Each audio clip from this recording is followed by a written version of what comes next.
soit avec vous. Et avec votre esprit.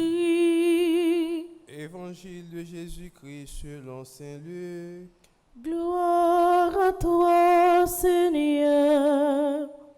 Chapitre 5, les versets 17 à 26.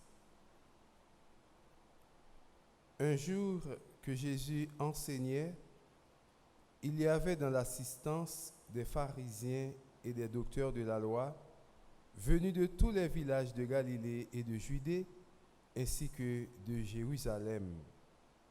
Et la puissance du Seigneur était à l'œuvre pour lui faire opérer des guérisons.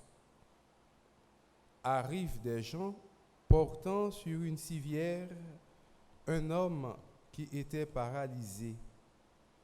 Ils cherchaient à le faire entrer pour le placer devant Jésus.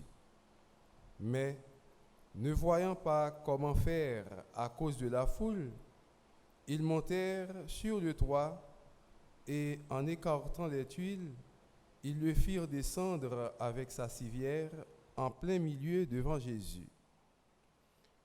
Voyant leur foi, Jésus dit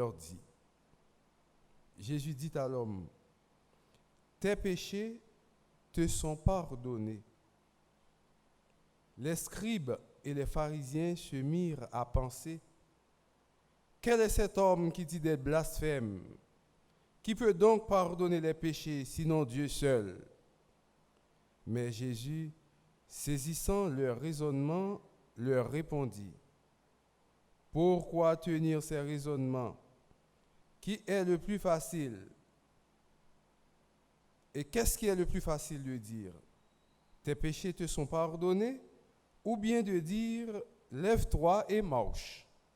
Eh bien, pour que vous sachiez que le Fils de l'homme a sur terre le pouvoir de pardonner les péchés, je te l'ordonne, dit-il au paralysé. Lève-toi, prends ta civière et retourne chez toi.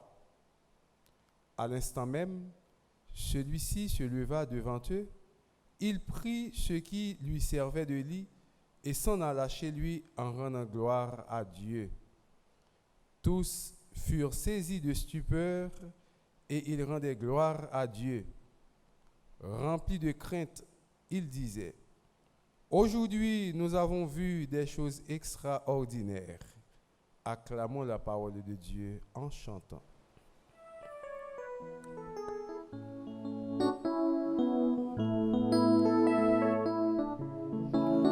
Alléluia, tu es notre joie. Alléluia, Jésus ressuscité. Alléluia, tu es notre joie. Alléluia.